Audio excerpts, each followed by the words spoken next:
So here we are at the Royal Automobile Club in Pall Mall in London, and I'm joined by founder and chief executive officer of Asetek. Correct. Excellent.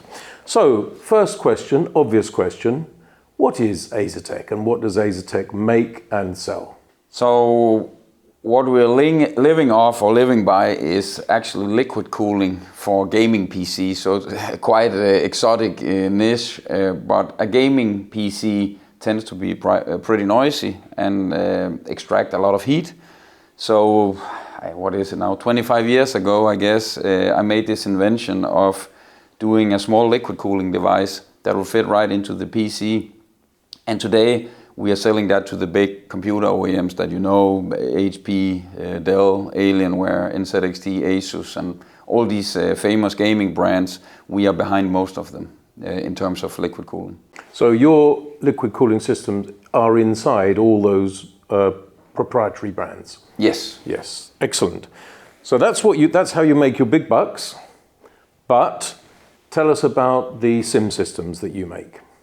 Yes, so what we also do, that's where we are spending all our money currently, is actually building simulator equipment for car racing, kart racing, where it's the traditional stuff in the sense that you have a set of pedals, you have a steering wheel, you have a wheelbase and so forth. So the reason I'm saying that's where we are spending all our money, that's because it's only a couple of years since we started actually. It's going pretty well, I would say. But still, it's a startup within the company, I would say. But it is intended to be a money-making concern, isn't it? Yeah, absolutely. Everything we touch is supposed to make money at some point. Of course. So tell us a little bit about why you decided to do that. I mean, I know you can tell me some stories about your own racing ambitions, your son's racing ambitions, and how sim racing ended up being an integral part of that. Yes. Because I have raced myself, motocross, go-karts, Formula cars. I lived in the US, in California, right between Sonoma Raceway and Laguna Seca. Because of that, I have used simulators myself for many years. My son started racing, won the NorCal championship in go-karts when he was 8, he's 21 now. So we always use simulators as, what you would call it, a training device to learn new tracks. And as such, it was never intended to be a part of Asetek or to be mixed with the company as such. But then a few years back, we are probably 4 or 5 years back, before COVID, obviously, then we decided to do an esports academy at Asetek. It's a kind of a corporate social responsibility thing where we built this studio where young people in the region who could perhaps not afford a $2,000 or $3,000 gaming computer, they could come and game against each other. And typically it would be Counter-Strike or first shooter games. And I'm not that much of a gamer myself, ironically enough, since I'm in the gaming business. So I was like, hey, why don't we buy some real gaming equipment? So I suggested that we build 5 driving simulators, which we did. And seen in hindsight, it was a terrible experience, but it was also what ignited the start of Asetek SimSports, because what we learned was to get these 5 simulators running at the same time, you needed to be a PC genius. Luckily, we have plenty of those in Asetek, but then there was driver issues, then there was firmware issues, then there were compatibility issues.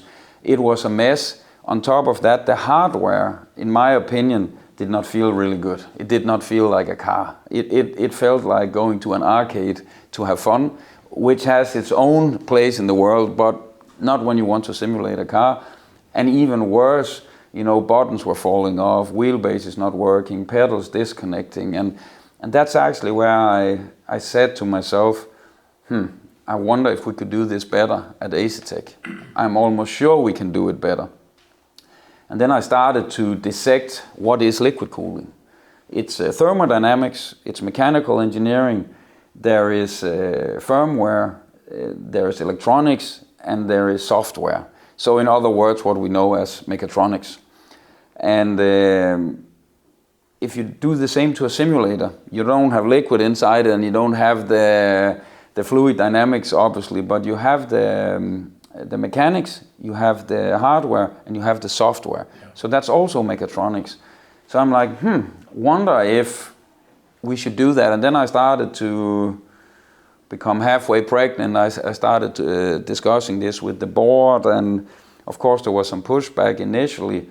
But we had this whole idea what we would do differently. And that was actually the kick-off to the whole idea of Asetek SimSports. And your ambition was to just make better hardware, better kit, and more authentic. So it felt more like driving a real race car. Yes, that was the fundamental requirement from my side, was that we need to mimic a car as closely as we can. And then on top of that, from a business perspective, we also need to provide real customer service. We need the phone to be open, we need the communication lines to be open. And then I would say decent pricing. We didn't want to be so high-end that only the elite could afford it. And that's the three things that I think we have achieved. I really do believe that we have products that feels as close to a real car as you can get within human money at decent prices, and you only need to go to our Trustpilot. You don't have to take my word for it to see our customer rating. People are really happy about that. They are, and I've spoken to quite a lot of racing drivers, young racing drivers particularly, to whom we have introduced your kit, the Asetek kit. And I mean, I would say this, and you would say it, but I can tell you it's true. They say, my goodness, this steering wheel feels like a race car steering wheel. When I hit the brakes, it feels like I'm braking a race car. The only thing you don't have, of course, is the G-force of going around a corner, and you don't hurt yourself if you shunt. No, which is good. And you don't hurt your wallet. Exactly. But I would say on the brake pedal, I have fought quite a bit, both internally and externally. Internally, you know, my own marketing people, they were like, this brake pedal is too hard, we will get pushback from the press, from reviewers, etc. And I was just like, I don't want to listen to it. Shut up. I'm the one who's been racing. You have not. And yeah, but these are gamers and they may be teenagers with these thick legs here and not be able to push the pedal. And I was not willing to compromise. And sure enough, we've also had a lot of the press saying this is not realistic, this is too hard and too stiff and too short of a throw, and we have watched YouTube videos from Lando Norris's pedal box and it doesn't look the same. All of that we've been through, but it kind of silenced now. And now the competition have actually started to mimic us, because I don't think we should go into too much theory here, but there are many reasons why a brake pedal in a car is supposed to be both hard and short travel. Well, actually, it is quite interesting. So just tell us a little bit why that is. Yeah, so in a passenger car, you're driving along the road, you brake subtle, and then you brake harder and harder until the car is standing there in front of the red light. Imagine you did that on a racetrack, it would take forever. It's the opposite you want. You want to brake in the shortest possible distance. So needless to say, the more power you can apply to the brake pads and to the brake disc, the shorter distance. And the shorter distance means that if you go 200 miles per hour down the straightaway, if you brake 1/10 later, that's a lot of, or you could put it into meters. If you brake 2 meters later, that's a lot of time gained when you're going 200 miles per hour. Or easier to overtake, for instance. Yeah, for sure. Yes. And then the most fundamental thing, I believe, is the ability to trail brake. So trail braking is when you go into a corner. So imagine you go down the straight and you just smash the brake and then you let go, and so now it's time to turn. Then because of the springs in the car, you would put all the load on the front tires when you brake hard, and as soon as you let go, you will have all the weight on the rear tires, and then when you turn in, the car will just push. It will understeer out of the corner. So you need to keep the nose of the car into the tarmac, And the way to do that is when you brake hard, then you release the brake slowly, and then you'll keep the load on the front tires exactly when you want them. And then when you're at apex, you basically let go of the throttle of the brake completely and start applying the throttle. And then you get all the weight to the rear, and that's where you want it, because now you need traction. And of course, that's the same in a sim as it is in a real car. So therefore, you need this hard brake. And just to finalize the theory lecture, if the brake pedal is soft, of course you could do that in any car if you wanted to. It's just a question about how you dimension the hydraulics in the brake system. The reason you want it hard is your brain is much, much better at remembering how hard am I pushing. So muscle memory in comparison to, okay, where am I with my ankle? So imagine if you reversed it, so you said now my throttle is the brake, then you would need to remember where was it I had my foot. How many centimeters? Yes, exactly, yes. And it's almost impossible to do. So that's why the short and the hard throttle makes a lot of sense. It's physics basically. Fascinating. So, and you have engineers and technicians who have managed to take that theory that you've explained so eloquently and absolutely translate it into the kit itself. Yes, absolutely. Yeah. We have this what we call two-stage system, and what it really is, you are compressing an elastomer, a piece of rubber, and you can then change that, but it's hard. And then when you reach a mechanical stop, that's the problem actually with some of the competitors. You have a piece of rubber in there, but it's like a sponge. You can just keep going forever. And in a real race car or in any car, you can't, because you squeeze the brake fluid, the brake pedals will travel, not a lot, but they will travel, they will hit the brake disc, and from there on, it's just like hitting a rock. So to mimic that, we have this two-stage system where you have this initial feel that is supposed to simulate the initial travel of the brake pads, the small travel and play you have everywhere in the system. And then when you hit a mechanical stop, you are, in our system, just like in the real car, basically pushing your foot against the hydraulic fluid. And then we have a hydraulic pressure sensor that will sense that. So it is as close to a real car system as you can get. Thank you. I mean, the reason I wanted to focus on that and draw that out of you is because I wanted to make clear to anyone watching that, you know, the absolute authenticity is so important. And yes, you're an ex-racing driver. You've raced. Your son has raced, and I'm sure he's helped you develop the Asetek kit. But actually, there's a bigger picture here. There's a bigger picture here which I would like to talk about as well, because you've raced yourself. You've been a racing dad, and we know what that's like. That means you have to keep writing checks. Yes. And if I may use this phrase. Motor racing in some ways is a billionaire boys club. Billionaire because you have to be rich, boys because it is mostly boys, which is another thing that perhaps could be changed or improved, but that's not really the focus of today's conversation. But the billionaire part is because I think that one of the things we've noticed in our work for Asetek, I mean the work that my agency Diagonal Comms is doing with and for Asetek, is that some of the young drivers that we've introduced it to, they have realized, because their dads aren't, you know, billionaires, that the only way to find a route through to actual racing has to include sim racing. So, and we see Max Verstappen, we see Lando Norris, Formula One drivers now embracing that route and still doing it. And we see lots of Formula 4, Formula 3, Formula 2 drivers doing it. So it's a long question, but the basic thing I would like you to talk about is how you think Asetek can play a role in democratizing motor racing in that way.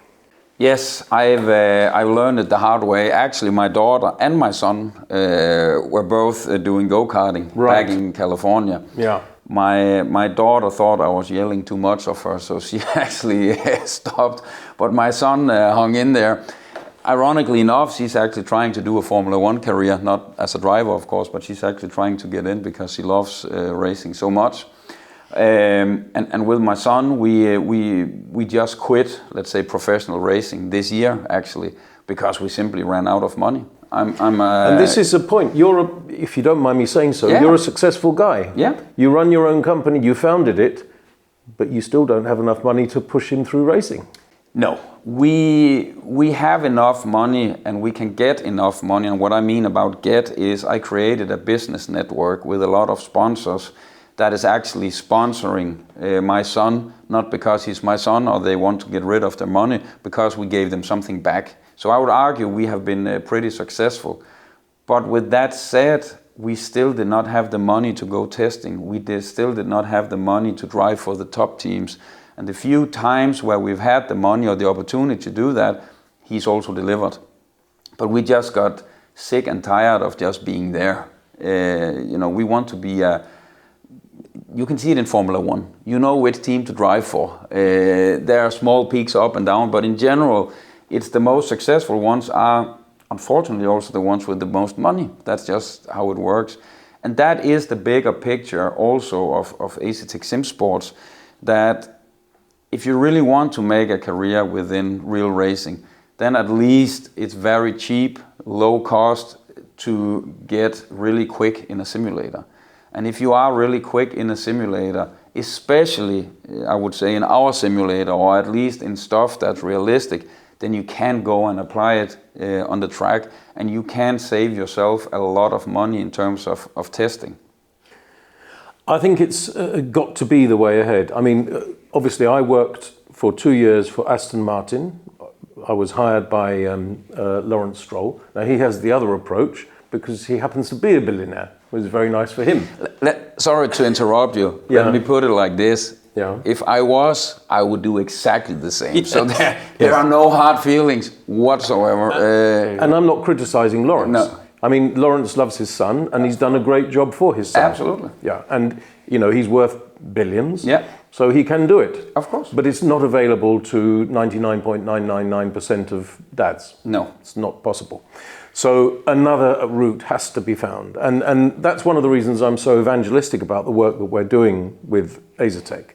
Because I do see, I mean, I worked in Formula One for 30 years. Yeah. I worked for Lawrence Stroll and saw obviously that route, but it's a very exclusive route and a very unusual route.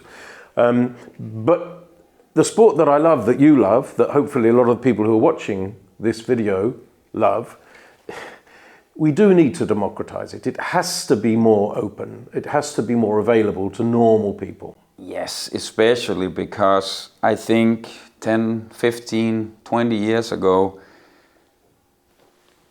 below Formula One, you could still do it for, let's say, realistic money. But if you look at even Formula 4 now, even go-karting. Even karting, yes. Formula 3, Formula 2, we did the GT World Series in GT3. With your son? Yes. Yeah. He's done European Le Mans Series.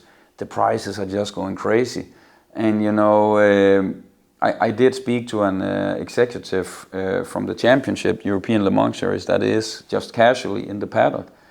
And he basically just said to me, Andre, there are enough billionaires in the world that we don't care about you and your son. Don't get me wrong, we do care about you, we like you, but we don't need you. There are people with so much money that can afford go testing, go do this and drive everywhere on the planet. And I don't think that's sustainable. Because eventually, I think motorsport will lose its fan base if it, at the end of the day, just turns into a few old lazy farts driving around in a car with some young talent that they have bought. And speaking about talent, if you look at football in England, how many are actually in Premier League who bought their way in? Yeah. They probably know how to play football to get there. Absolutely. And so from many different perspectives, I think environmentally also, I think it is, and it has to be the way forward. Unless you want to go race in electric cars, of course. Yeah, I mean, let's just talk about the costs. Formula 2, that's about 2.5 million euros per year per driver. Formula 3, about 1.5 million euros per year per driver. Formula 4, 500,000 euros per year. Karting, people are spending 250,000. I would even challenge the Formula 4 one, because a lot of kids, we did the Danish championship and we did the Spanish championship, and you know, there were kids doing 3-4 different championships. Then they did Italian, then they did German, and you know, plus testing. Yes, and then you saw eventually the German championship. I don't know, I haven't followed Formula 4 since we did it ourselves, but it died out at the end of the day because there was not enough people who could afford it. I've seen junior karting rounds, kids, and some of the fathers are so rich that they will take a lawyer, what we call a KC, King's Counsel in the UK, so a senior lawyer, barrister, and he will go to the kart track and argue with the stewards because they made a, you know, the 10-year-old or the 12-year-old has been penalised for an overtaking maneuver. It's absurd. And the steward is a part-time person, and there's somebody who, you know, a KC. Yeah. I mean, it's absurd. It is absurd. And we saw the same tendency in the US. Then you could argue it is the US. They are perhaps a little bit happier with lawyers than here in England. But the tendency is clear, and it's in my view, it's getting out of hand. Yeah, we still love our sport. Don't get me wrong, and I love Formula One. You love Formula One. Absolutely. And but nonetheless, I think there is a groundswell of opinion, which is this is becoming unsustainable in the real sense of that word. And if sim racing can become an important component of fixing that or helping that, and if Asetek can play its part and make the kit so authentic that really the sacrifice is not enormous in terms of development and training of a young driver, that's got to be the right way ahead. Yeah, I agree completely. And also for team managers and sponsors and coaches and everything else, is you can actually use it to assess people also. Yes. And you can see, you know, one thing, and one of the reasons I have actually backed my son so far as I have, is not just because he's my son, because if he didn't want to put in the workload, then I was out of there. So you can easily work with a kid in the sim also, and then you can give him some task or her some tasks, and then you can come back a week later and see how much work did they actually put into it. Yeah. And it hasn't cost you new tires, it has not cost you engineering, it has not cost you crash damage. You just get to see immediately what is the work ethic of this kid. And also the talent and the speed. Exactly. Yes. So, coming to the end, but tell us a little bit about what plans and objectives Asetek, from the sim racing perspective, has for the future. Well, first of all, we are trying to apply what we just talked about and to generalize it. And then, you know, we worked with Kevin Magnussen, for example. Obvious because he's a Dane. Fellow Dane. Yes. And that was important for us, not because of nationalistic feelings, but because we needed him to be in our place several times, because we did not sign up with him to use his pretty face and say this is the greatest and latest. And what we needed him for, and what he's done, is he helped our engineers dial in the wheelbase so it actually felt like a real Formula One car.